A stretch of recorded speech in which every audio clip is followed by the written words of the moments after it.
పొగరుబోతైన చిన్న సింహాన్ని కాపాడమని ఉడుత చిలుకను బ్రతిమలాడసాగింది. సరే ఉడుతమ్మ, నువ్వు అంతగా బతిమలాడుతున్నావు కాబట్టి వెళుతున్నాను అంటూ చిలుక చిన్న సింహం వెళ్ళిన వైపు వేగంగా ఎగురుతూ వెళ్ళింది. కొద్ది దూరం వెళ్ళాక చిన్న సింహం ఏడుస్తున్న గొంతు వినిపించింది. చిలుక అటు ఇటు చూసింది. పొగరెక్కిన చిన్న సింహం గోతిలో పడింది. చచ్చాంరా బాబోయ్ అంటూ అటు ఇటు తిరగసాగింది. అందులో నుండి బయటకు రావాలని ఎంతో ప్రయత్నించింది. కానీ అందులో నుండి బయటకు రాలేకపోయింది. చివరికి పొగరబోతూ సింహం గోతిలో పడ్డాడనమాట అనుకుంటూ చిలుక సింహం దగ్గరకు వెళ్ళింది.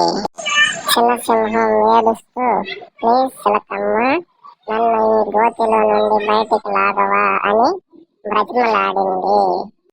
నిన్ను గోతిలో నుండి బయటకు తీసుకురావడం అంత తేలికైన పని కాదు. అయినా ఏమిటి ఇలా ఇరుక్కుపోయావు అంది చిలుక. చిలకమ్మ, ఎలాగైనా సరే నాకు సహాయం చేయి అంది చిన్న సింహం భయంతో ఉడుకుపోతూ. నువ్వు కుందేలు, కోతి, ఉడుత చెప్పిన మాటలు విని ఉంటే నీకు ఈ గతి పట్టి ఉండేది కాదు కదా. అప్పుడు దురుసుగా మాట్లాడుతూ నిన్ను నువ్వు ఎంతో తెలివైన వాడినని అనుకోవడం మంచిది కాదు అంది చిలకమ్మ. నచ్చ చెబుతూ నువ్వు చెప్పింది నిజమే, నాకిప్పుడే ఆ విషయం తెలిసింది. ఇంకెప్పుడు ఇలా మూర్ఖంగా ప్రవర్తించను అన్నాడు.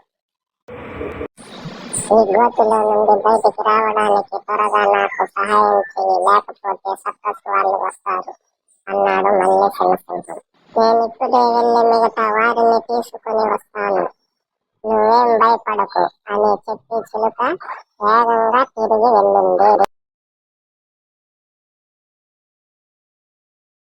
కుందేలు, కోతి, ఉడుత ఇతర పెద్ద జంతువులను వెంట పెట్టుకుని వచ్చింది. అన్ని కలిసి సింహాన్ని గోతిలో నుండి బయటికి లాగాయి. ఆ రోజు నుండి చిన్న సింహం తన నోటి దురుసుతనాన్ని, పొగరబోతుతనాన్ని, మూర్ఖత్వాన్ని విడిచిపెట్టి అందరితో స్నేహంగా ఉండటం ప్రారంభించింది. నాకు సహాయం చేసిన వారందరికీ థ్యాంక్స్ అని చెప్పింది.